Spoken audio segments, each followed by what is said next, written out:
Hey everybody, it's Ron, and I want to tell you a story about business and how that story changed everything.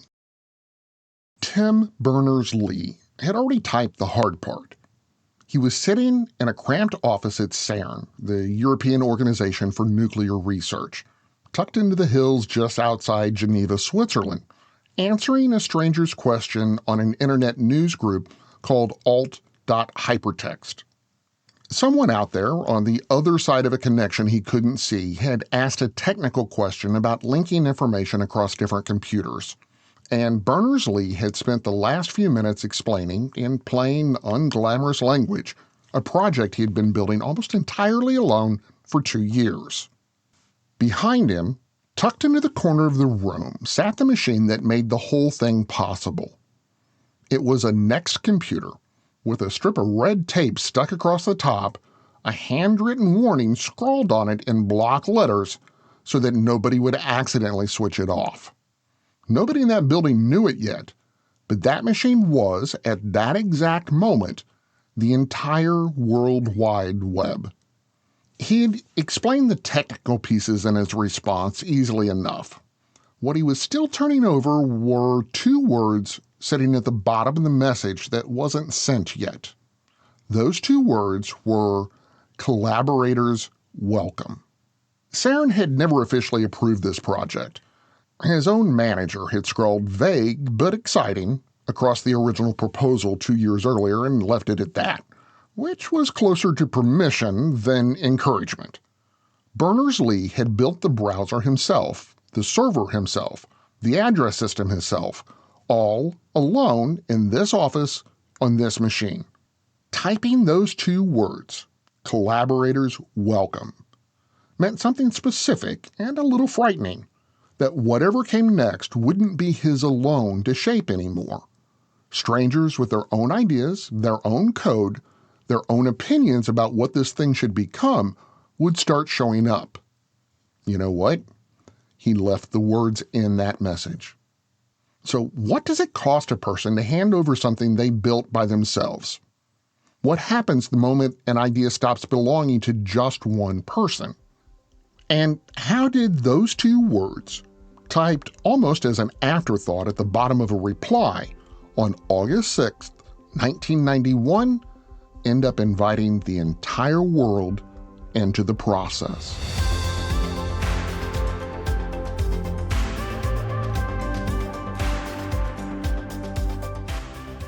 From Business Basics, I'm Ron Trucks, and this is Business History, the daily podcast where we explain the stories that changed business forever.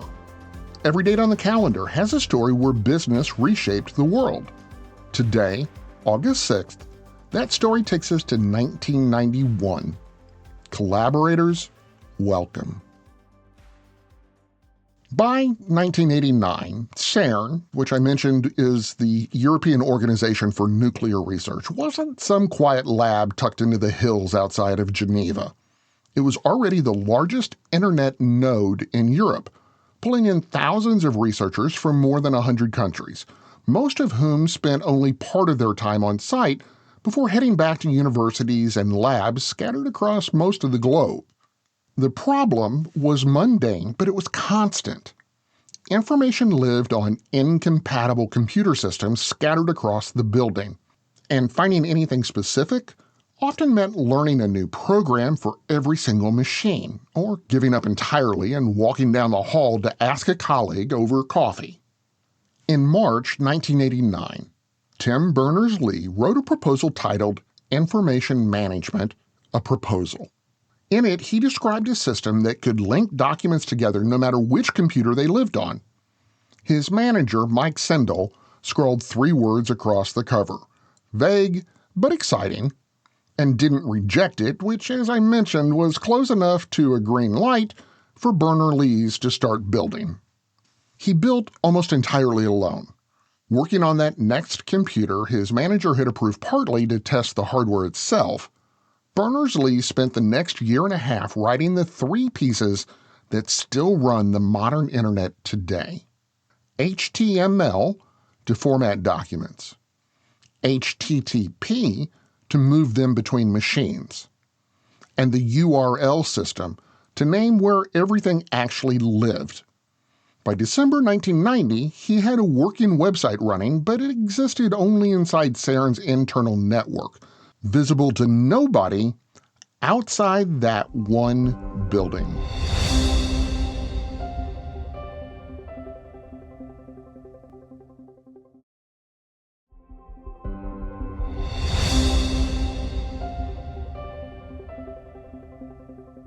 On the afternoon of August 6, 1991, at 14:56 Greenwich Mean Time, Berners-Lee sat at that same next computer and answered a stranger's question on an internet newsgroup called alt.hypertext. It wasn't a manifesto. Somebody had asked a fairly ordinary technical question about linking information stored across multiple unrelated computer systems, and Berners-Lee simply answered it, describing his project in plain, unglamorous language. The World Wide Web (WWW) project aims to allow links to be made to any information anywhere, he wrote, before offering working software, a browser, and a server to anyone who wanted it. Then he closed with the two words that mattered most: collaborators, welcome. That's the moment worth sitting inside, because most inventors protect what they build, especially early, before anyone else has a stake in it and before there's anything worth competing over. Berners-Lee did the opposite at exactly that moment.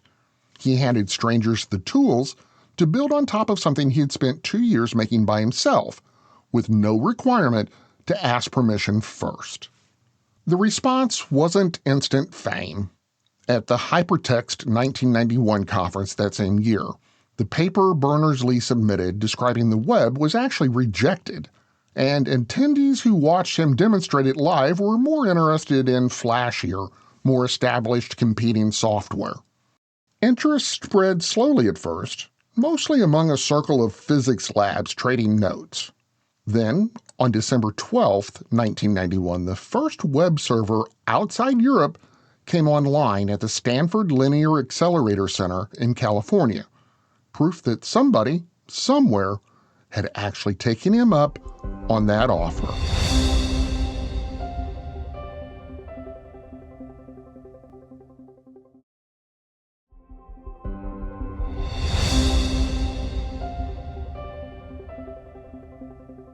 The real commercial mechanism didn't fully click into place until April 30th, 1993, when CERN formally released the web's underlying code into the public domain, royalty-free, with no patent attached to any of it.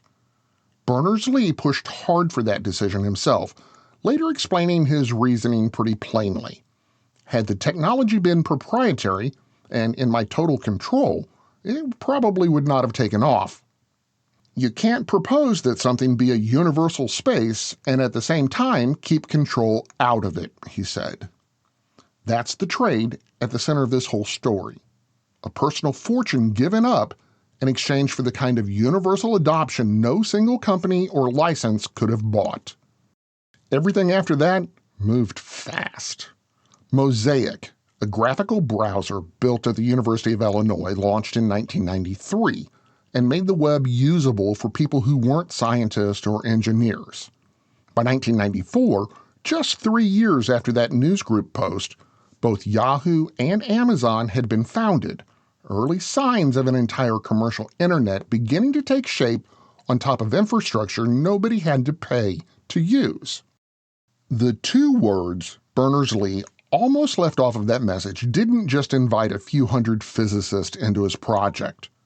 They quietly set the terms for how nearly every business built on the internet since has operated, open enough that nobody building on top of it ever had to ask permission first. A red-taped warning on a single computer in one office outside of Geneva once read, "This machine is a server. Do not power it down." Whatever ran on that machine in the years since has never really stopped.